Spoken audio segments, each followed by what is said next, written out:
#8080 hash. Even the many times you do, you actually get to win some money from us as well, cash and gift items. So yeah, bye free. Yeah. I don't know how to feel about this one because last week was, Yeah, but I'm hoping that this week is going to be different. So let's go through the numbers. Yes, we're going to draw the numbers that entered over the week, and this is a lucky first 055 273 6963. Please don't call this number, okay? As I hear some people have been calling these numbers that we display on the TV, and some people even go on to try to fraud them. Hello? Hello? Hello. Good evening.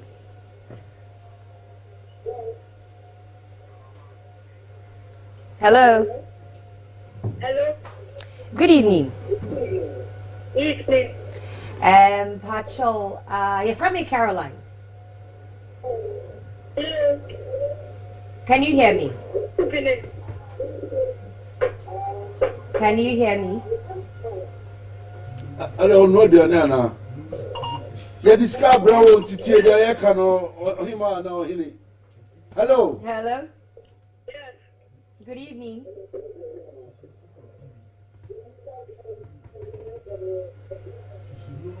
Oh, yeah, they're watching and I can hear you now. Hello? Hello. What's your name? Attack. So my name is Caroline.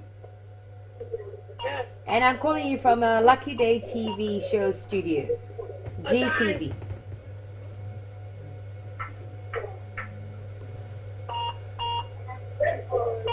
Hello?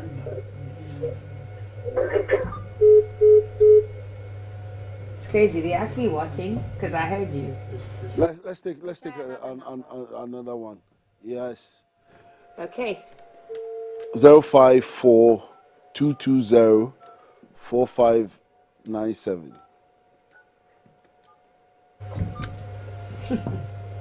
Yeah. Let's. Yeah. Ufale ke o enter star 713 star 8080 hash. Bomode akobata TV. Una ni. Nike ahwe ne ke wa na number ka twabu no be owo. Okay, what be? Moko bala na no. Hello. Hello. Yes, sir. How are you, sir? Your call has been put on hold. How can you put this call on hold? This is destiny. Destiny distractors. Another one? Oh, you're done? Unfortunately, we cannot go on. Yes, time is up. But we'll definitely find our players for next week. It's been our Lucky Day TV show here on GTV and Lifestyle TV. We will be coming here every Sunday, 6 p.m. to 7 p.m. My name is Caroline. And mine is Captain Osebeko. But make sure you enter star 713 star 8080 hash. That is what will bring you here and make some money. Big thank you to Betway and Alisa Hotel. Yes. We'll see you next week. Good night. Cheers.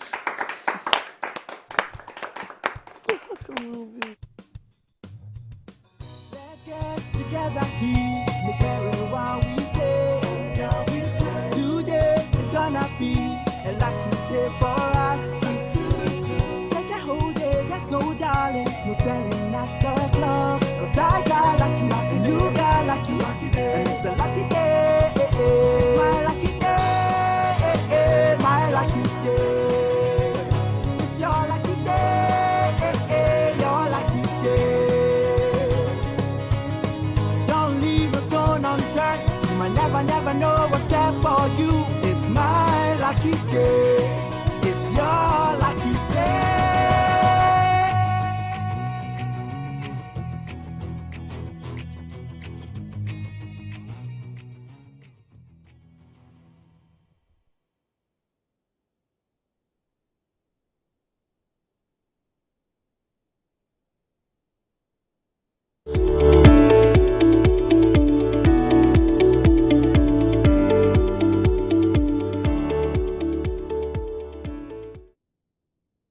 Go Ghana! On my baby, I won't say, oh, who are buying crata same. Nasansi say, yeah, GTV, the authentic and trusted voice of Ghana.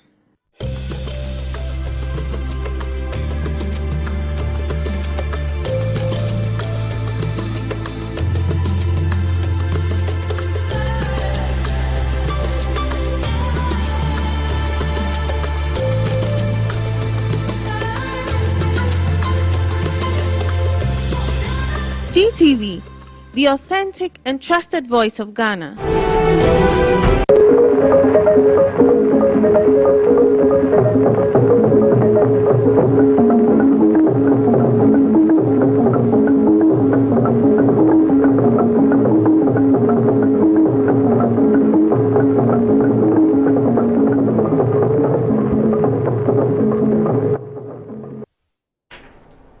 Hello, good evening. Welcome to News Hour Live on GBC News, your news and governance channel. My name is Shirley Annan. Now, for what to expect in News Hour, President Akufo-Addo calls for an end to illicit financial outflows from Africa as it deprives the continent of significant resources needed to support its development. Ghana Police Service says it is determined to deploy more personnel to curb highway robberies, even though it has reduced the number of checkpoints along the highways. And in the UK, Tory party chairman Nadeem Zahawi sacked from government over tax row. The news in details. President Akufo-Addo has called for an end to illicit financial outflows from the continent, which is estimated at about $88 billion. This, he says, deprives Africa of significant resources needed to support its development. Speaking at the Africa Prosperity Dialogue at Peduasi in the Eastern Region, the president underscored the need for Africa to invest in productive capacity and critical infrastructure, improve the business and investment climate, and scale up efforts to mobilize domestic resources to support the development agenda. Participants at the African Prosperity Dialogue, dubbed the Kweu Summit 2023, included captains of industry, entrepreneurs, economists, bankers and other business leaders in Africa. It is a platform for stakeholders of the Africa economy to elevate the AFCFTA's objective from ambitions to actions. As of November 2022, 44 countries out of the 54 had ratified the AFCFTA. It will eliminate tariffs of 97% of goods traded within the African continent, offering opportunities to establish businesses in Africa. Speaking at the closing session of the three-day summit, President Akufo-Addo said Africa must work with a sense of urgency to guarantee the economic and political prosperity of the continent. He called on business leaders to use the opportunities presented by the AFCFTA to invest in the continent. We must now, with great zeal and fortitude, back this great ambition with our collective action to harness fully the benefits of a liberalized single market for goods and services. This must be our solemn and moral obligation to our continent, to our children, and to future generations. Cannot afford to fail. The president complained about the transfer of illicit financial outflow from Africa. We're already seeing some important progress. For example, a number of financial institutions have signed on to the Pan-African Payment Settlement System, a digital platform to facilitate trade. It is a significant step towards the creation of the single currency, which will be a major facilitator of the effectiveness of the single market. The Secretary General of the AFCFTA Secretariat, Mr. Yamkele Meni, mentioned trade finance as one of the major challenges facing the AFCFTA. Trade finance is inaccessible to millions and millions of small and medium enterprises that require trade finance to trade across borders. Not all African countries have ratified the agreement establishing the AFCFTA, and so the 10 remaining countries who have not yet ratified, we will work with them to ensure that the challenges that they experience, whether they are technical or political, that we confront those specific challenges. President Akufo-Addo has called for tolerance and coexistence among the various religious groups in the country. He said freedom of worship guaranteed in the Constitution should not be taken for granted, but rather foster peace and unity among all. The president was speaking at the 60th anniversary of the recitation of the Holy Quran organized by the Tijaniya Muslim Council of Ghana at Prang in the Pru West district of the Bunu East region.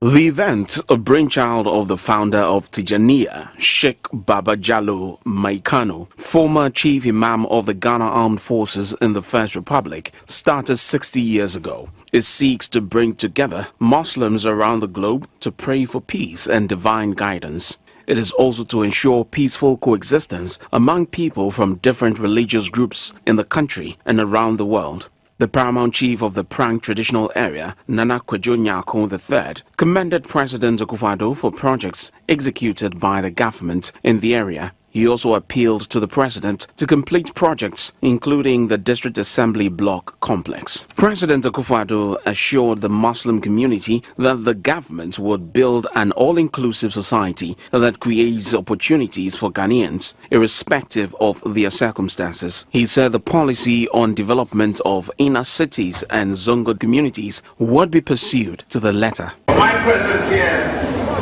to come and express the solidarity of all the people of Ghana with all of you here today.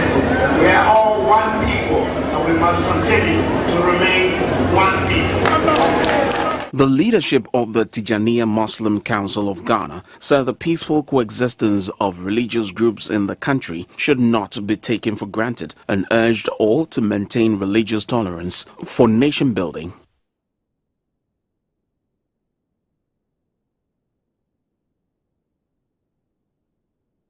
Still in news, the Ghana Police Service says even though it has reduced the number of checkpoints along the highways to ease traffic congestion, the service is determined to deploy more personnel to curb highway robberies.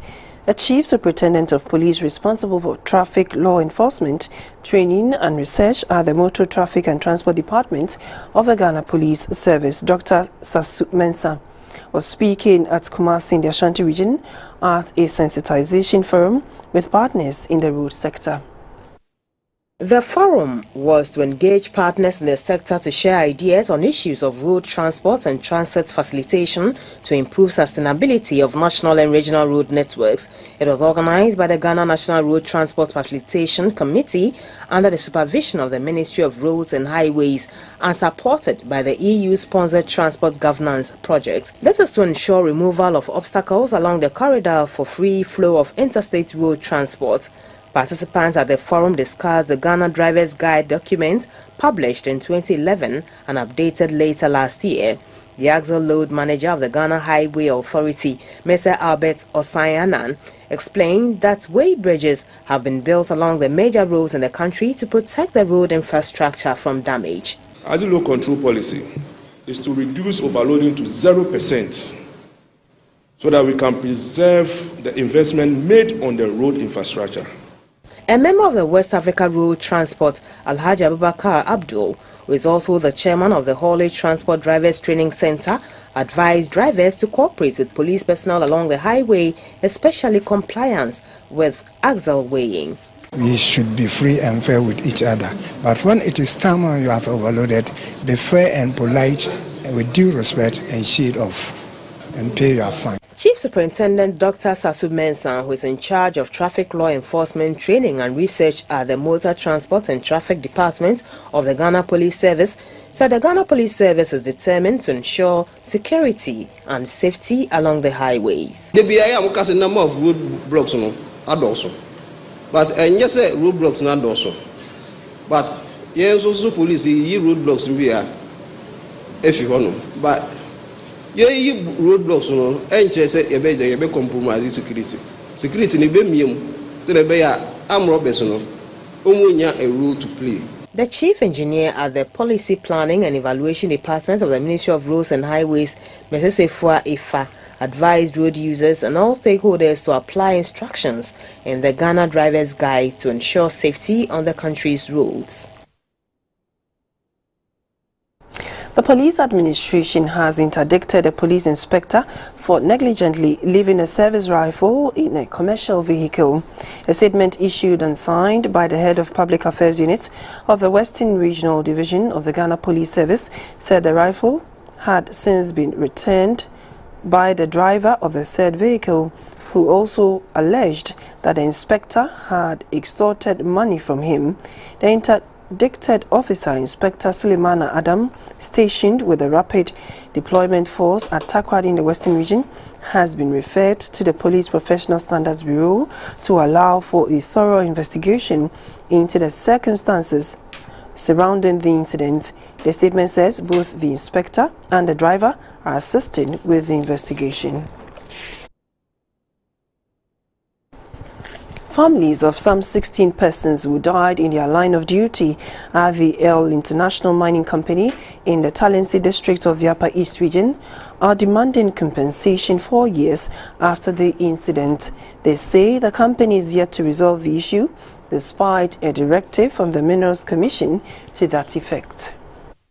At a media briefing, relatives of the victims from the Talensi Mining Communities Initiative called on the Minerals Commission and government to facilitate compensation packages for them. They claimed many of the youth in the area who worked for the company have lost their lives due to unsafe mining practices, and the families have not duly been compensated. Mr. Albert Na is a member of the group. The government prescribed some punishment against the company in 2019. We were expecting that there will be a similar prescription, or government should share its fine, the $50,000, at least some part of it, to the victims' families. That is what we are asking for. Other relatives of the deceased workers of the company also spoke to GBC News. We are calling on authorities to take this matter serious, very serious, because our children are not rabbits, they are human beings. And so if somebody have caused this crime, the fellow must not go scot-free. A spokesperson for El International, Mr. Ebenezer Bognap, said the mining company known in 2019 as Shanzi Mining Company was not found culpable for the death of the 16 workers. He said they were made to pay a fine of $50,000 after investigations were conducted by the Inspectorate Division of the Minerals Commission for various breaches that resulted in the accident at its enclave. The rebuilding of Apiate has been traditionally dominated by a male workforce and is making a concerted effort to meet the stipulated September deadline. Among this daunting task team is a gem, a 33-year-old lady putting brick and mortar together not just for the financial reward, but to see families reunite at the old settlement, but in a modern town. GBC News' Clara Mlano recently came upon the only woman working at the Apiate site and shares her story. Not the desire of her husband to see her engage in such work, seen as odious in a sector stereotypically male-dominated. He would have preferred she maintained the trading business in pastries and drinks, but her joy is there's dignity in labor. So wala yo ba kwa adwua na kombadzo se botabi anso yo dan baton me be yinetu me siso wan wode na fa yedwuma ama won se etuma akwa no enye bi ahwa womba. Being a woman doesn't exempt her from any of the day-to-day activities. Work begins at 6 a.m. and ends at 6 p.m. Together with her colleagues, in a day, they are tasked to use 50 bags of cement to produce blocks for reconstruction works on their allotted slot.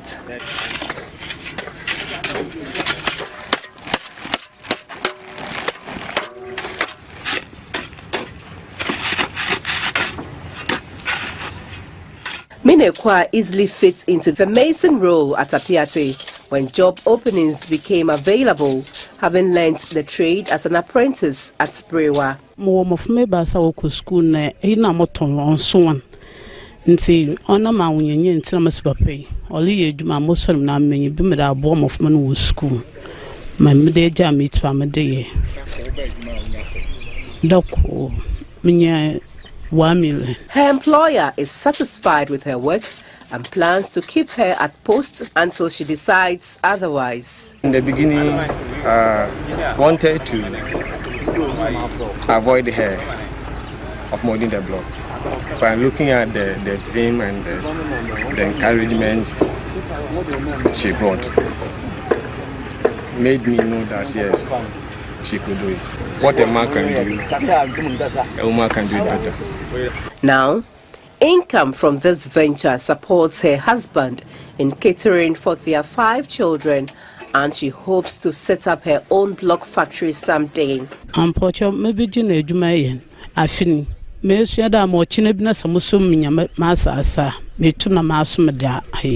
By September 2023, when the first phase of the 124 housing units is complete and handed over, and the roll call is mentioned, Minekwe's name will be on the list as the only woman among the Apiate reconstruction workforce to rebuild the collapsed community from the dust.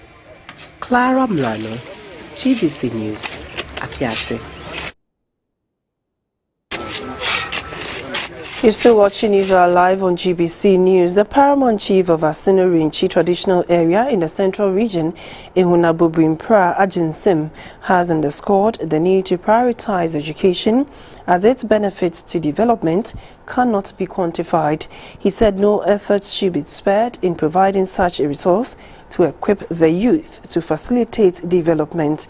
Ehunabubrim-Pra Ajinsim was speaking at the award of scholarships to 140 students by the Edikan Trust Fund at Dunko, Ayamfuri and surrounding areas in the central region. Edikan Trust Fund was set up by the Perseus Money Ghana Limited in 2011 to sponsor projects including schools, health facilities and scholarships in communities where it carries out its exploration activities in the central and western regions. So far, about 535 students have benefited from the fund. Last year, about 100,000 cedis was spent on providing bursaries to 100 students in their catchment communities who are pursuing degree programs nationwide.